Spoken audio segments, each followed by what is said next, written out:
एकादशी सर्वप्रथम जो है भगवान कृष्ण युधिष्ठिर को सुनाए हुए हैं। 12 पुराण में भगवान और युधिष्ठिर के बीच की संवाद जो है, उस संवाद में युधिष्ठिर से भगवान कहते हैं, युधिष्ठिर ने पूछा कि हे भगवान, हे प्रभु, आप हमें कामदा एकादशी के बारे में बताएं। परंतु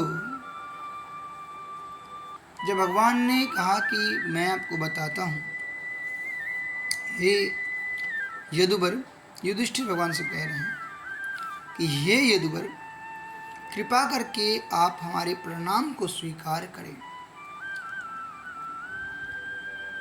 और चैत्र मास के शुक्ल पक्ष की एकादशी का वर्णन करके हमें कृतार्थ करें।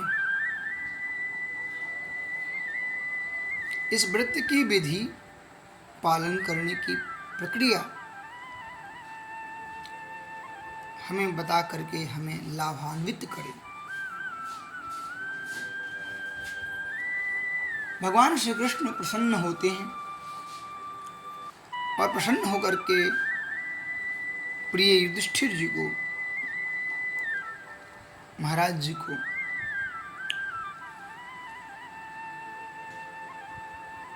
कामदा एकादशी के उपलक्ष्य में बताना प्रारंभ कर रहे हैं। कहते कि सर्वप्रथम हे राजन,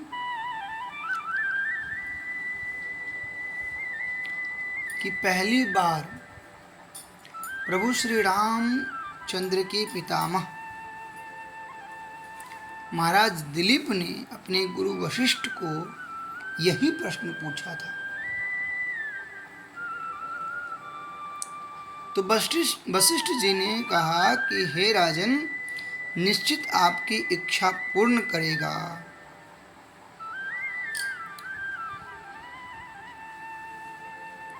इस एकादशी को कामदा एकादशी कहते हैं।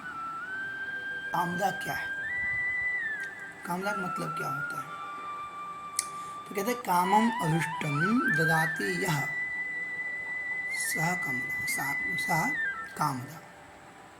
जो कामद शब्द मतलब काम को, कामना को इष्ट बना करके, अभिष्टम जिस चीज की आपकी इच्छा हो, अभिष्ट हो, उसको देने वाले जो हैं, ददाती शब्द है देने के अर्थ में, उसे जो प्रदान करने वाले हैं वो है कामदा एकादशी।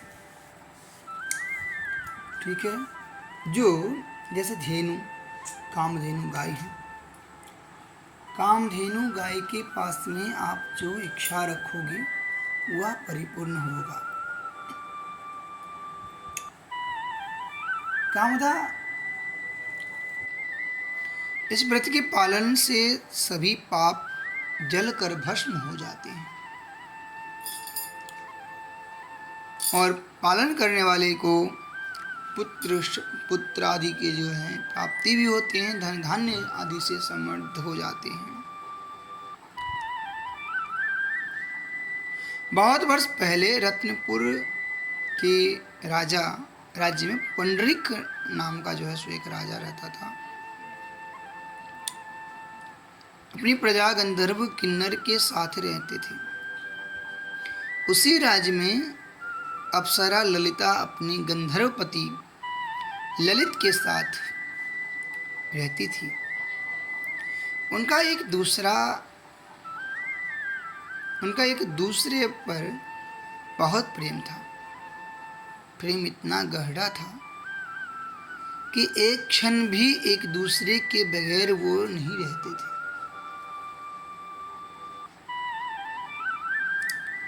एक बार पंडरिक राजा की सभा में सब गंधर्व नृत्य और गायन कर रहे थे।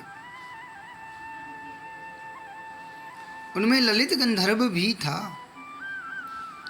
पत्नी सभा में न होने के कारण उनका नृत्य और गायन ताल में नहीं था।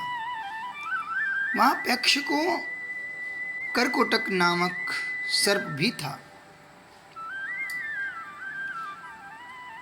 उसने ललित के विसंगत नृत्य और गायन का रहस्य जाना और राजा को अपनी प्रकार बताया। राजा को उसी प्रकार बताया। राजा बहुत क्रोधित हुआ। उन्होंने ललित को शाप दिया कि हे परमात्मा, अपने स्त्री पति कामाशक्ति के कारण तुमने नृत्य सभा में विसंगति नृत्य का निर्माण किया, इसलिए मैं तुम्हें नरभक्षक बनने का शाप देता हूँ। देखो, नरभक्षक शब्द का मतलब है जो नर का भक्षण करने वाला हो, उसे नरभक्षक कहते हैं।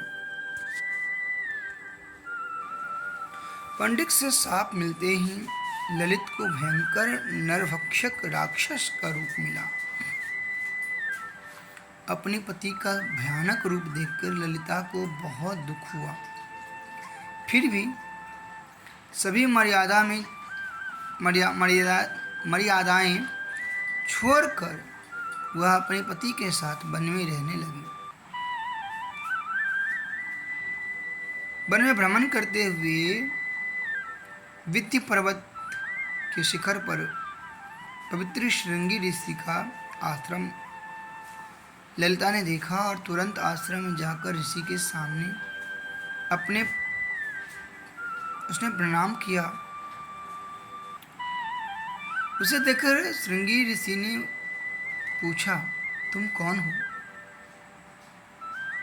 तुम्हारे पिता का कौन है? तुम्हारा पिता कौन है? तुम यहाँ किस कारण से आई हो? ललिता ने कहा, हे ऋषिवर, मैं ललिता हूँ, वृंदावन गंधर्व की कन्या हूँ। अपने शापित पति के साथ मैं यहाँ आई हूँ। गंधर्व राजा पुंडरीक के शाप से मेरे पति राक्षस बने हैं। उनका यह रूप देखकर मुझे बहुत दुख हो रहा है। कृपया इस शाप से मुक्ति मिलने का उपाय कथन करें, जिस प्रायश्चित से मेरे पति की राक्षसी योनि से मुक्ति हो। विनती सुनकर श्रृंगी ऋषि ने कहा, हे गंधर्व कन्या, दिनों में चैत्र मास के शुक्ल पक्ष की एकादशी आएगी।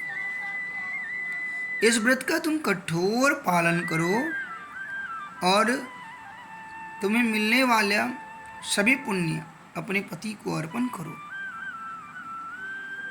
जिससे वह इस शाप से मुक्त हो जाएंगे।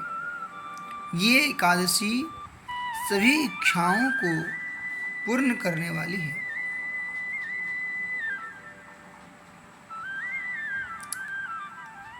वशिष्ठ जी कहते हैं कि हे राजन, ऋषि की कहने के अनुसार ललिता ने आनंद पूर्वक और कठोरता से इस व्रत का पालन किया। द्वादशी के दिन भगवान वासुदेव और ब्राह्मणों के समक्ष उसने कहा, मैंने अपनी पति की शाप से मुक्ति के लिए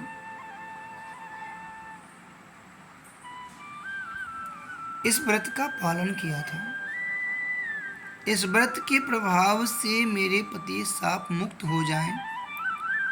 और क्या आश्चर्य हुआ कि नरभक्षक ललित पुनः गंधर्व बन गया। उसके बाद ललिता और ललित सुख से रहने लगे। भगवान श्री कृष्ण ने कहा, युधिष्ठिर,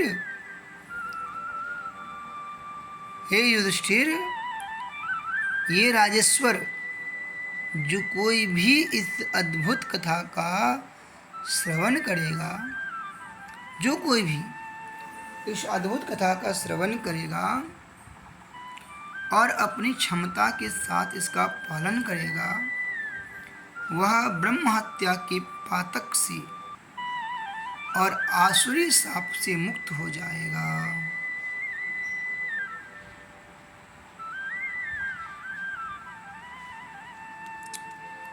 श्री राम जय